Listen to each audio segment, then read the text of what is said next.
Makhanlal says that there are about 3,000 such temples which were demolished to build mosques. The exact number may not be known, but it's definitely more than 3. And therefore, will it stop at Mathura, Kashi and Ayodhya, or is there a fear, as Pawan Verma says, that this could spiral out of control and could lead to chaos in the country?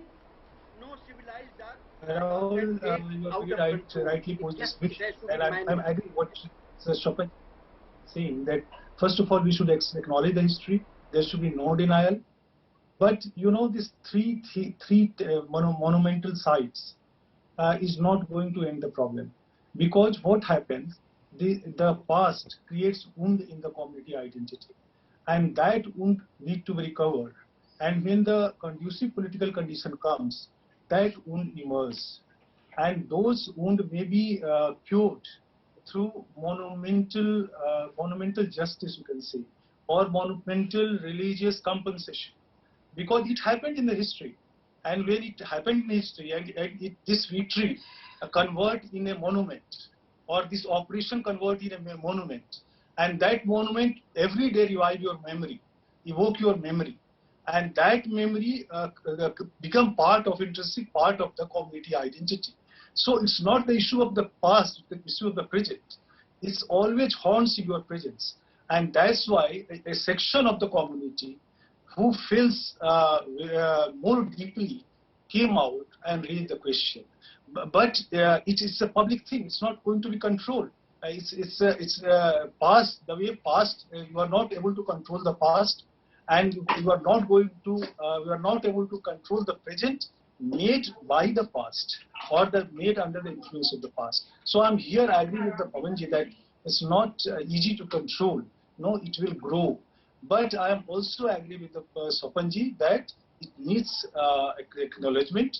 It needs we should not do denial, and we should understand that this is the wound created by the history, by the past, that may be cured in which way. There is a dialogue, and what Makhaji said, that bus is missed, and when you miss the bus, it's emerged in a different way.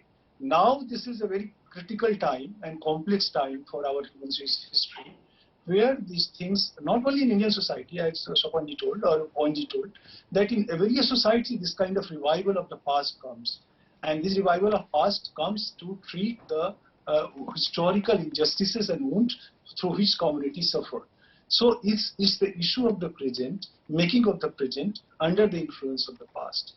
So here you are very right that... But we've seen a bit of this in the United States and elsewhere as well, Pawan Verma, with the whole Black Lives Matters movement, statues of Confederate leaders who were pro-slavery, anti-African Americans, those have been taken down, because just because it exists as history doesn't mean that it's okay if there are things which those individuals did in history which were reprehensible.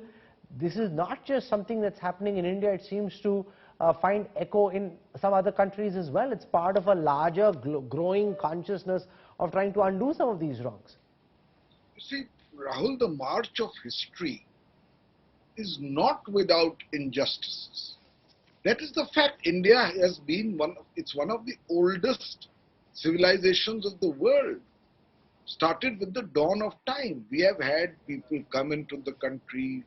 We've had assimilation, we have had synthesis, we have had syncretism, we have had revolt, we have had a kind of melting pot in which certainly the Hindu civilization, as I see it, was the target of attack in one phase of our history.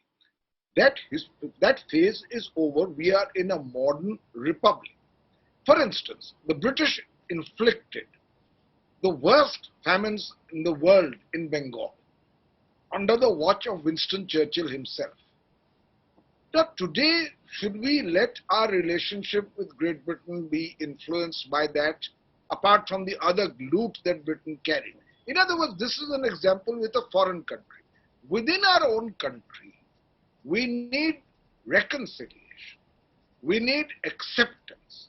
We need to not whitewash history. But we have to ask ourselves that if you let this issue unravel, where is the stop line? I mean, you have seen, for instance, that while the Ayodhya temples being built is a welcome step, the kind of acrimony and violence and division and hatred and bigotry that it unleashed in society, leave alone those who were fighting for the temple, in society.